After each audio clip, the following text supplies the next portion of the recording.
They move as if obeying a single command, as a single organism, but there is nobody who leads them. They are many, but they are one, a swarm.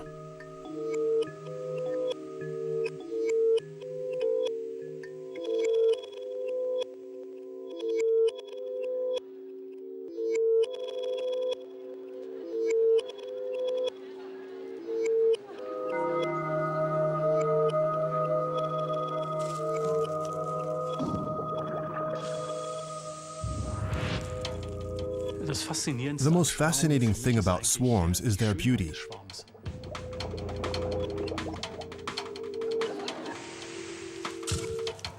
It's very difficult for us to understand a system without any hierarchy or central control because all of our social organizations seem to imply some kind of hierarchy.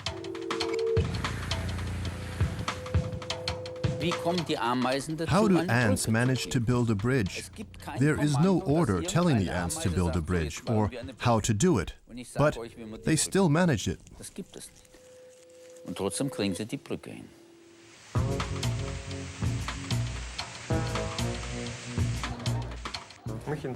I'm interested in how masses behave generally and whether this can lead to a desirable result.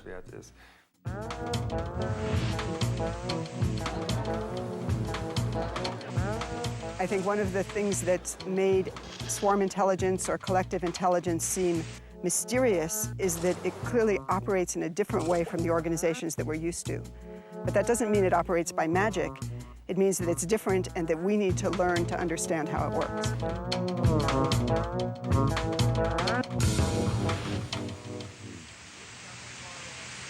Swarms are different. The individuals are small and weak, but as a whole, a swarm has incredible abilities. Scientists speak of swarm intelligence.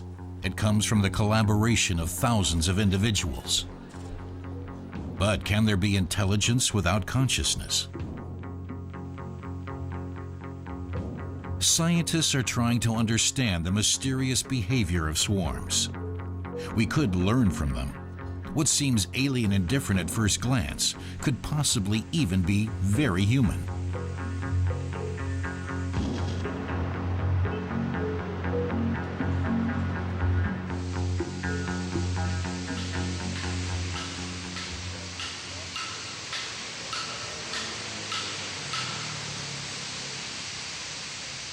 Sturnus vulgaris, the common starling.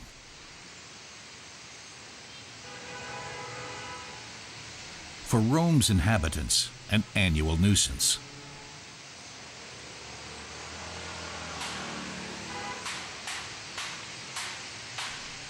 Gigantic swarms overwinter between October and February outside of Rome's gates. At night, they look for places to roost in the warm city, much to the chagrin of its inhabitants. The daily spectacle above the holy city lasts around half an hour. These swarms contain up to 50,000 individuals.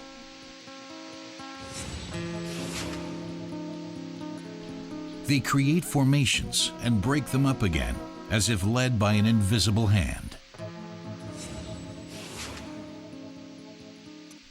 It's a spectacle of the highest perfection, but there is no choreographer. The swarm is constantly changing its shape and density, but still, it stays together. There must be something allowing this extraordinary cohesion, a mechanism causing the swarm to organize itself. There were many theories and models, but very few data to compare models with. So basically, everyone could come out with a new model, and everyone being happy about that because there was no empirical data to compare with. So this is what we wanted to do, to provide the first data on large groups of animals in 3 dimensions to validate or invalidate the models. How does an individual bird have to behave so that the result is a perfectly functioning whole, a swarm that can't be ripped apart, not even by severe disruptions? The plan is to answer this question on a roof near Rome's Tamini station. Here, physicists from La Sapienza University want to uncover the secret of the starlings with a new method. They want to photograph the swarm with several synchronized cameras from different perspectives.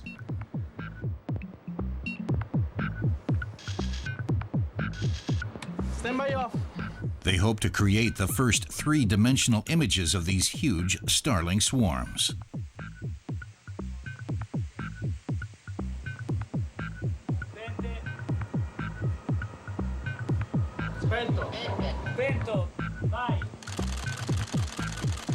Using these photographs, the scientists want to solve a problem nobody has yet been able to answer. What do the individual birds in the swarm use as orientation? They want to find out how, from countless individual actions, a system is created that controls itself and makes collective decisions.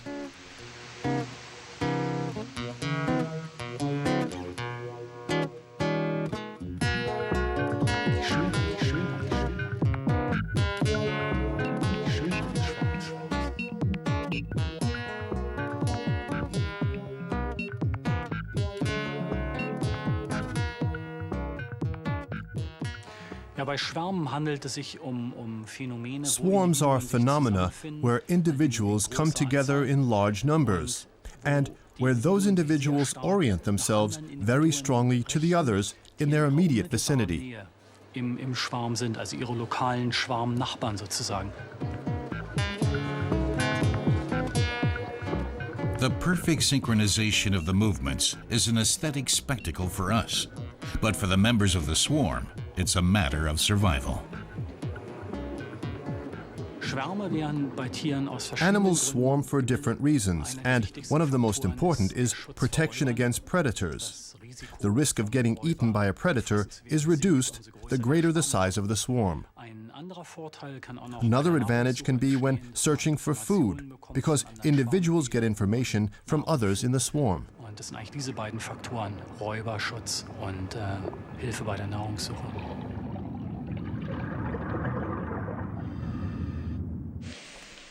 The swarm stays together without anyone orchestrating the movements of the individuals in it. It forms a unit that is greater than the sum of its parts. But the swarm also has to act all the time. It has to react to new situations and make decisions, such as whether to move left or right. Unlike packs, swarms have no lead animal that all the others follow. All individuals are equal. But how do swarms make decisions if nobody is in charge? This is the question that has been occupying behavioral scientist Jens Krause in Leeds for a long time. The swarm organizes itself and can make a decision about the direction collectively. There don't have to be leaders to make these decisions for the swarm. The swarm organizes itself and can, as a result, make decisions about direction.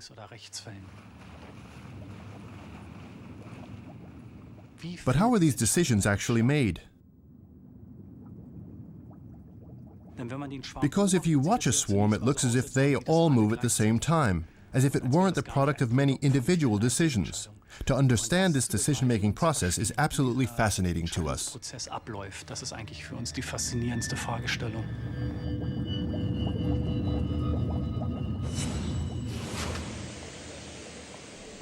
Every individual in the swarm makes a decision. No single animal has the overview of the whole. The decisions of the individual animals produce the behavior of the entire swarm, and this behavior can be vital for the individuals. When a predator attacks, a member of a swarm has a much higher chance of survival than an isolated individual.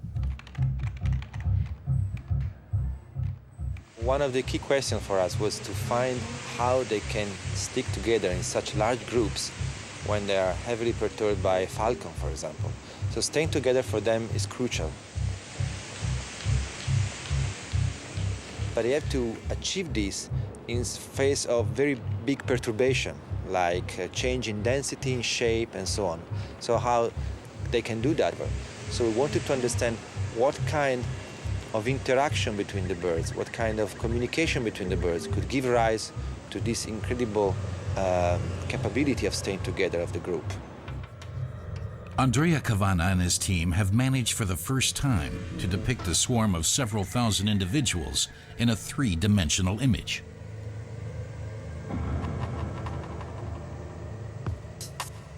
The scientists are amazed by what they find.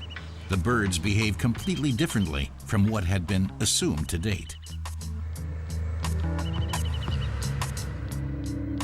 Before our results, there were many models and theories, and all models assumed that birds interacted in a purely metric way. This means that each bird is interacting with all birds within a given fixed radius. And this radius could be 1 meter, 2 meters, whatever. If this is true, then you see that in a high-density situation, you are also interacting with a large number of individuals, while here you have perhaps just one individual interacting with you.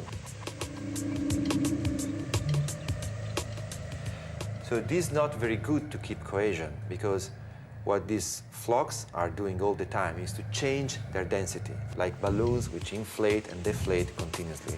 So what we discover is that they do not interact in this way. So what they do instead is that each individual keeps under control a fixed number of individuals, of neighbors, irrespective of where they are.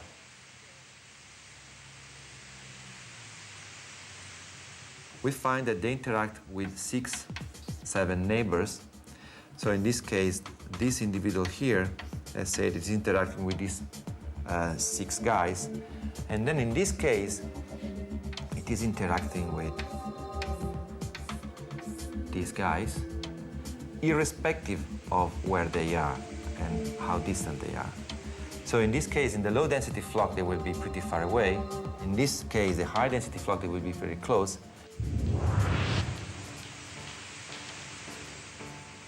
While in this case, they're rather distant because of the density. And so you see it's completely different from a metric way of interact. So it isn't the distance that is crucial for a swarm's cohesion. It's the number of neighbors with which a bird communicates. The simple behavior of the individuals results in the complex behavior of the swarm. This allows swarms to adapt to ever-changing situations and also to solve complicated organizational problems, such as those of the red harvester ant in Arizona. They are not even a centimeter in length, and they are blind. But there are many of them. A single colony of red harvester ants numbers 10 to 12,000 workers. It takes a second glance to recognize their nests, flattened mounds protruding gently over the desert floor.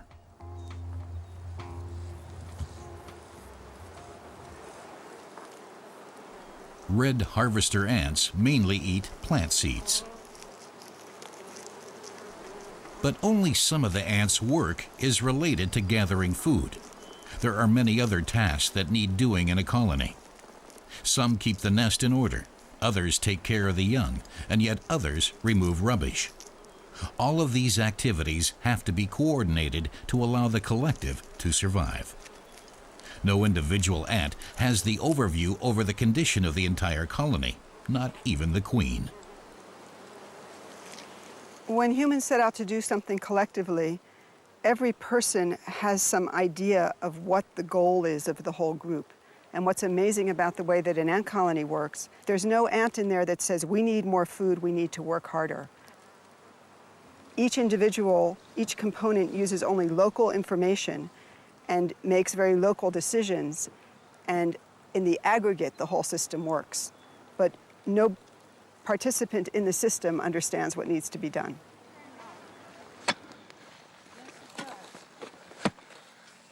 Armed out of the entrance? Yeah. The complex division of labor of the red harvester ants is a mystery Deborah Gordon has been investigating for decades. Together with undergraduate and doctoral students, she leaves her laboratory in Stanford University every summer to set up camp in southern Arizona. Here, close to the Mexican border, she is researching how colonies of red harvester ants organize their lives and work. Unlike the myth of the ever-busy ant, the ant colony is not equally active every day. A colony, like any organism, has to respond to a changing environment. Things happen. One day there's more food, one day there's a storm, and the nest has to be repaired.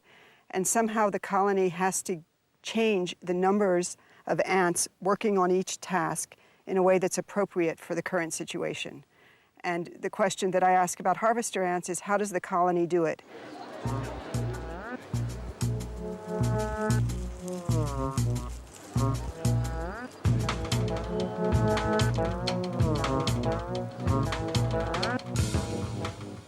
If nobody's saying, okay, we need more over there fixing the nest, or we need more over there collecting food, and yet somehow the colony does adjust its effort to different tasks. So my question is, how do they do it without any central control?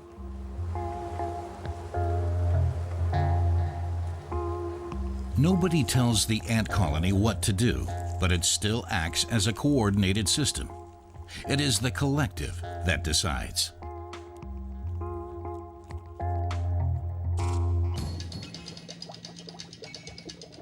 But how are decisions made that are supported by all of the members of the group? Does it matter how large the group is? In order to find that out, Jens Krause brought in assistance. We developed the robo-fish in order to have total control over one fish in a swarm. This has always been my dream. I came up with the idea when I was 18 or 19. You can see how a swarm makes decisions, but you don't know which fish initiated this decision. But with the robo-fish, we have a way of creating a decision. We can decide when a fish turns left or right, and we can then see how the rest of the swarm reacts to this decision. This gives us a very controlled situation in the aquarium.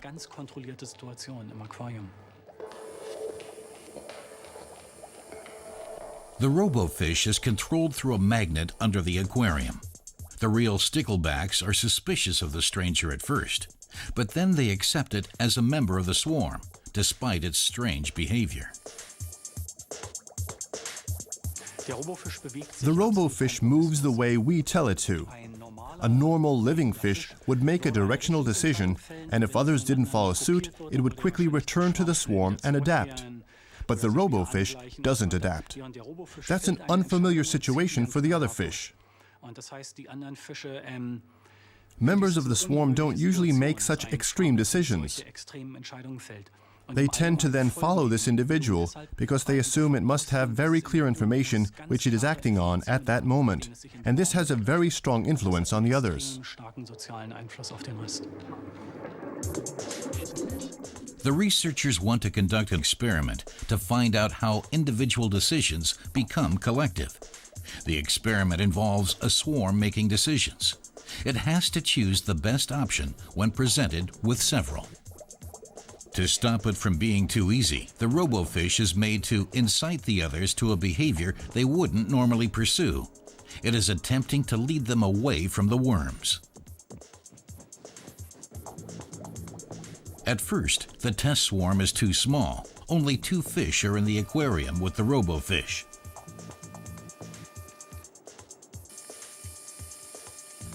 The robo-fish easily manages to move the swarm away from the food source.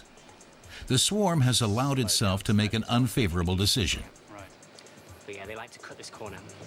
They really do, yeah. The experiment is going into the second round. Now it is 1 against 10.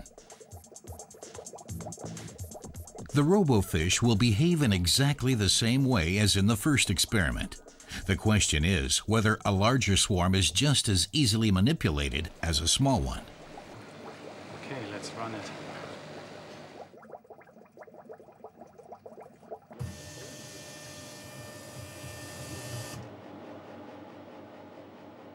The larger swarm also follows the robofish to the food, but it can't get them to move away.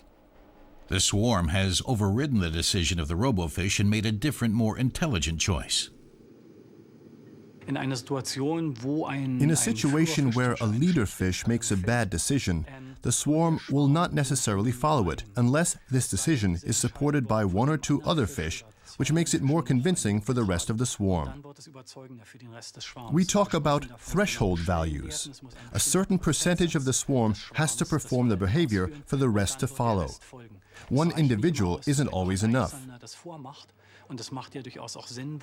That makes sense because individuals can make bad decisions, and this principle of social rankings prevents that, which is a form of swarm intelligence.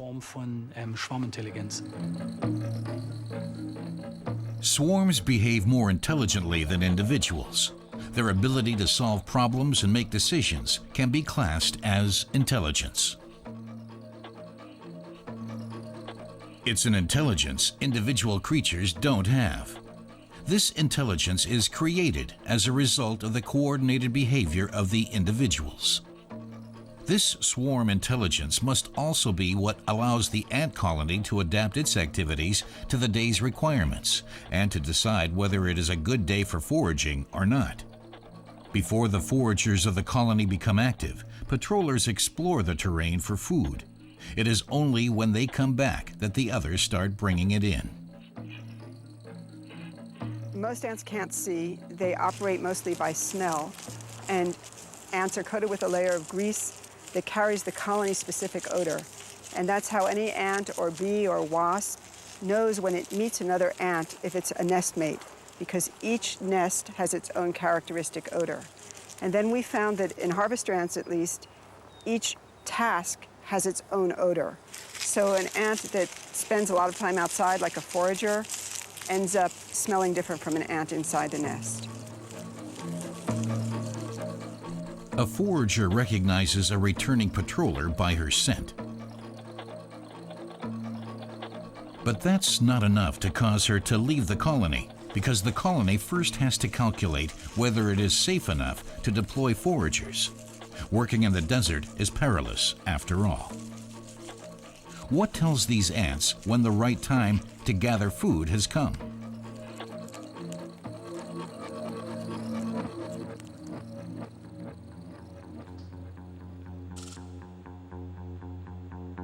To find that out, the scientists use the scents of different workers.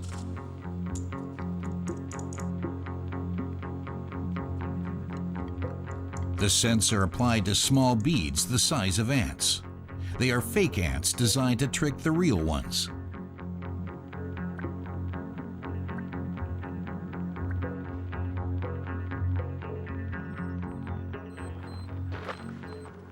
Gordon and her colleagues want to find out what mechanism the colony uses to organize its search for food.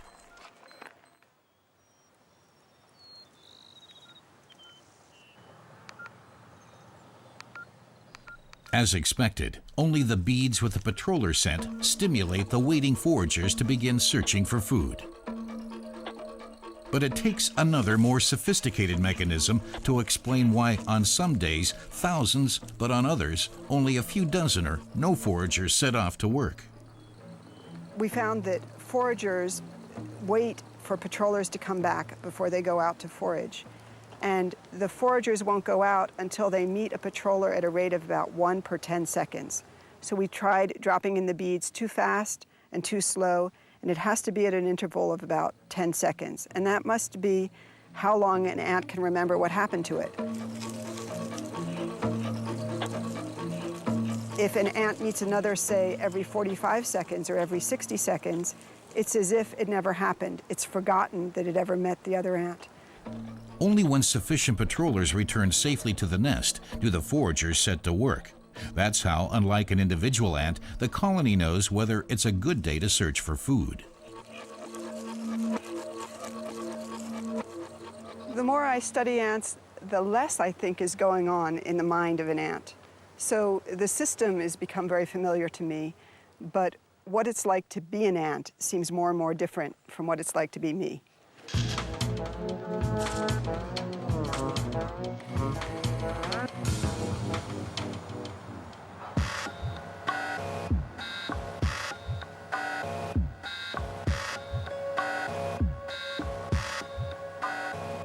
Simple units that, as a group, form an intelligent whole. It's an intelligence that isn't controlled by a central brain, but by an acting together of many non-intelligent individuals.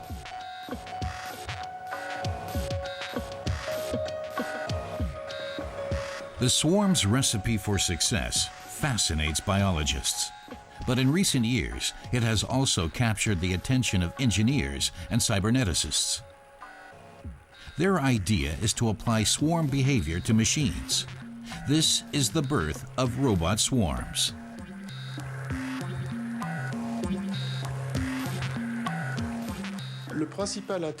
The science of robotics is interested in swarm intelligence because it makes it possible to control many robots without central command.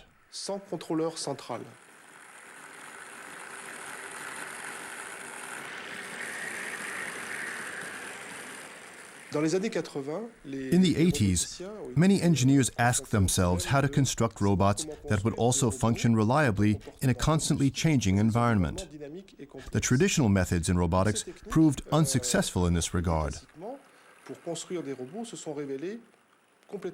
The robots were extremely susceptible to problems and hardly able to react in real time.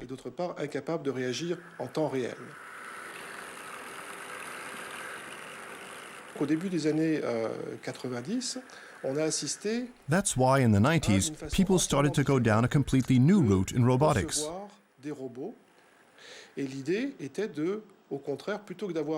Instead of building a single, more complicated robot, the idea was born to build robot swarms, consisting of individuals with a very simple behavior, but with the ability to solve problems together.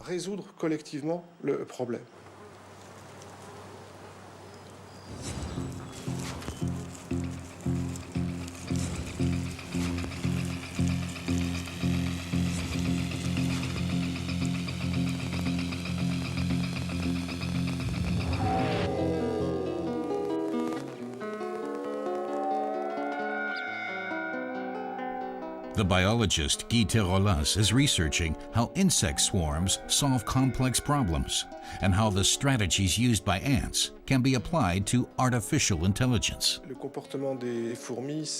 The behavior of ants is very simple. They are living machines, of course. They're very complex machines, but their behavior is very simple. Every ant only has a repertoire of around 20 different behavioral patterns. There is one simple but ingenious ant strategy that has inspired robot designers more than any other. The method different ants use to exploit a food source as efficiently as possible. This experiment shows how it works. A colony of black garden ants is supposed to choose in favor of the shorter of two routes between the nest and the food source. Which route the ants pick first is completely random. No individual can estimate or even measure its length. At first it looks chaotic, but after just a few minutes, something incredible happens. The colony decides collectively to opt for the shorter of the two routes. This is made possible through a special information system. Ants, as insects, can take in complex chemical information known as pheromones. This gives them access to signs we, as humans, can't read.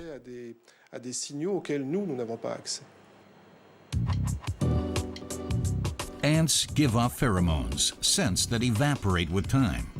They follow a simple rule. When in doubt, they take the route that has more pheromones. This rule triggers a simple but ingenious mechanism. Ants that just happen to take the shorter route first return faster. The shorter route gets a higher pheromone concentration, so more and more ants setting off choose the shorter route.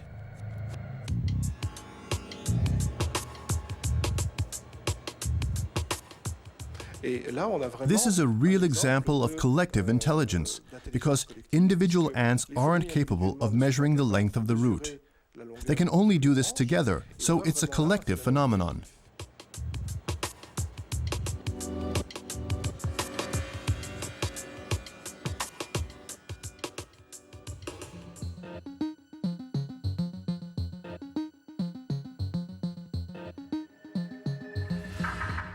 Like the ants, the mini robots are rather helpless as individuals. They only possess a few sensors and a few basic behaviors. Like the ants, the robot swarm has to find the shortest line between 2 points. First, the robots search the network randomly. They don't know where the goal is. Like the ants, they are programmed to follow the light traces of their colleagues. The brighter the trail, the greater the probability that a robot will follow it.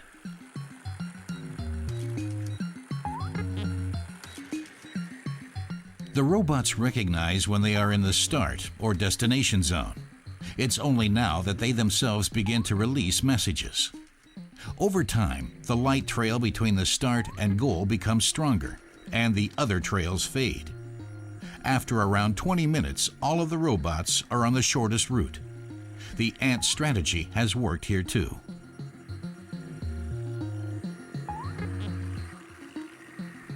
Robot swarms are still in their infancy, but great tasks await them. There has been much discussion about possible future applications for robot swarms. One of them is the exploration of hostile environments, such as other planets. Another area involves nanorobots injected into the body. In such systems, individual components would be tiny and, as a result, so simple that individual robots couldn't be controlled. The only way to control such systems would be to use the interaction between the robots.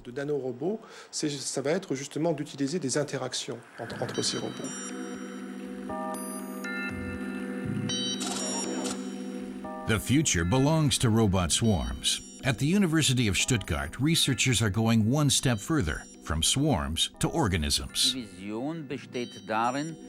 The vision is to create the self-organization of individual components without explicitly programming this self-organization.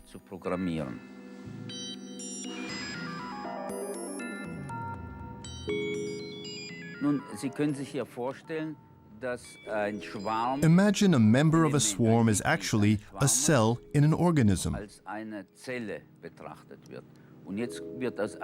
Then you can imagine a robot swarm coming together, as a dog maybe.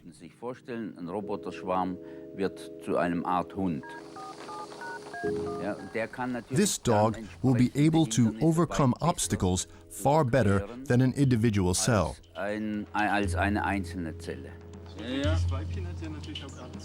The swarm has to adapt to its environment. It has to develop to survive.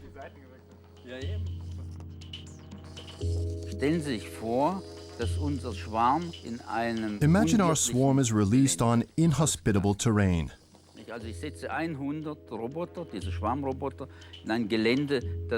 Say I deploy 100 swarm robots in rugged terrain where they could only survive if they came together as a single body, by forming a snake, for example.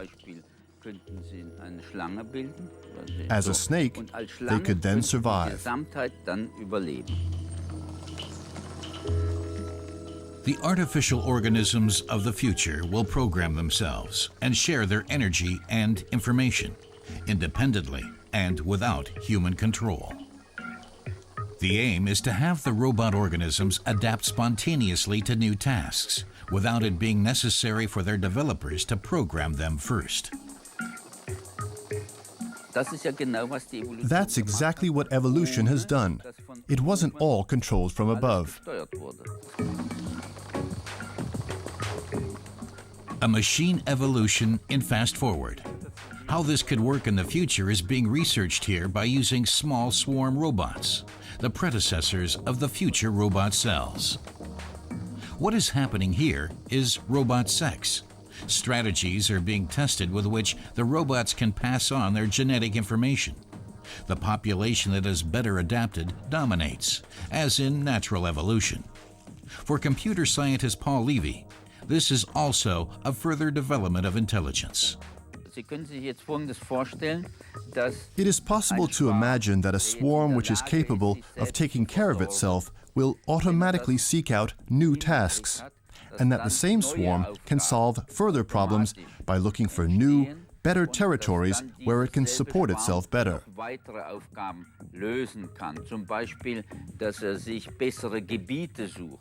That's conceivable, and that's an increase in intelligence. Das ist für mich schon eine Steigerung der Intelligenz. Intelligent robot swarms that don't need human supervision are still a vision of the future, but it is also one that troubles many people.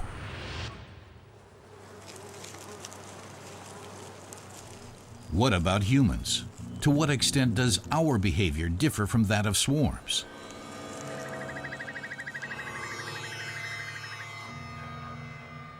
We act as individuals. We decide rationally, independently, and of our own free will.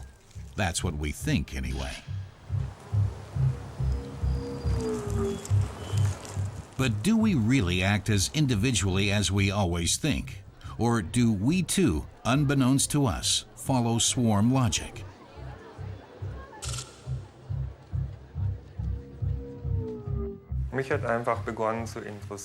I became interested in the extent to which processes in society could be understood using concepts from complex systems from the world of physics.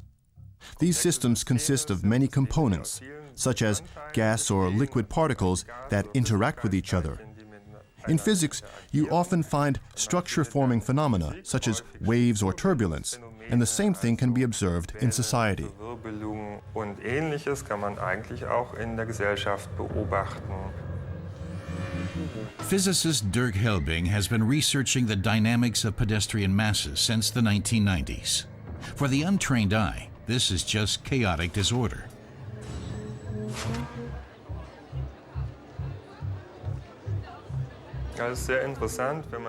It is very interesting when you look at recordings of pedestrian masses in fast forward, accelerated 10 times, for example. You can see that the chaos isn't as great as you initially imagined, because then the brain becomes capable of recognizing patterns. In dense crowds, movement patterns, structures form that we as individuals are not aware of. Nobody controls these patterns. They form by themselves as the result of countless individual actions. They are structures by which crowds regulate themselves without individuals taking deliberate action.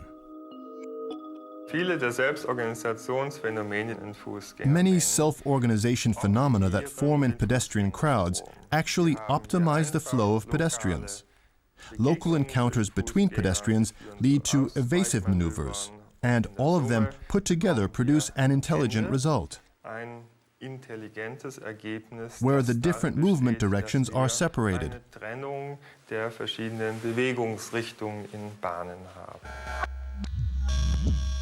Our behavior is controlled by collective dynamics. Individuals are not usually aware of these dynamics.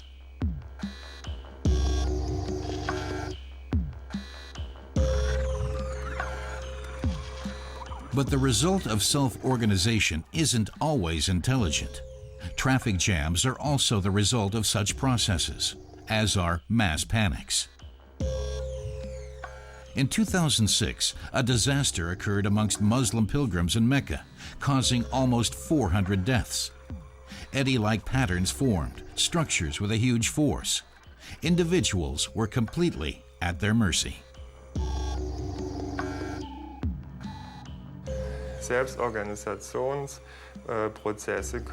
Self-organization processes can also produce unfavorable results. More research is needed because we don't know under what conditions this principle works and under what conditions it doesn't work.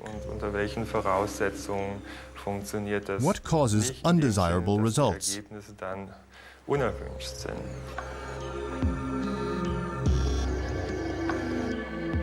The calculation of self-organization patterns in crowds could help avoid such uncontrollable situations in the future. Humans physically demonstrate the processes that resemble those of swarms in certain conditions. But do we also demonstrate swarm behavior in our thoughts? Is there really such a thing as the wisdom of the many?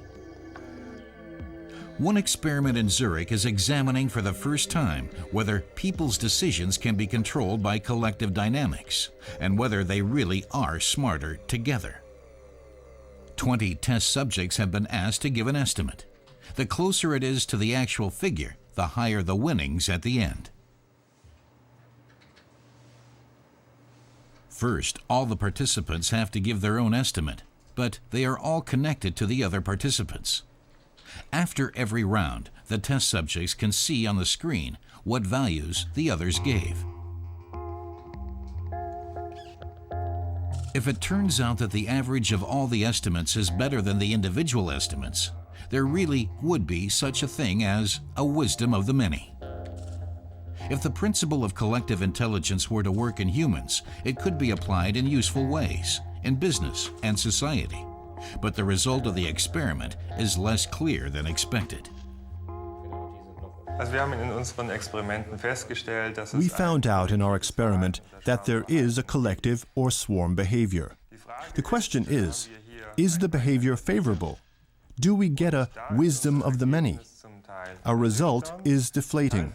Sometimes the group identifies the correct solution, but sometimes it is way off.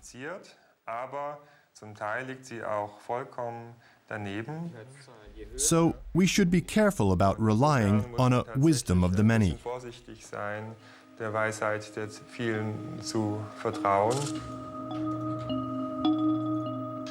Whether the collective is really wiser than the individual is something nobody can yet answer with certainty. But what is certain is that human beings also behave like a swarm when making decisions. Not always, but more often than we think.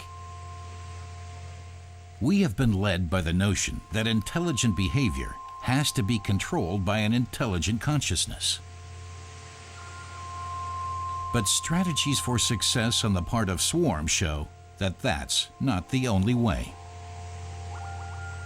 It's a kind of intelligence that seems strange and alien at first glance. But in truth, it's closer to us than we think. We can learn a lot from it, and we've only just begun.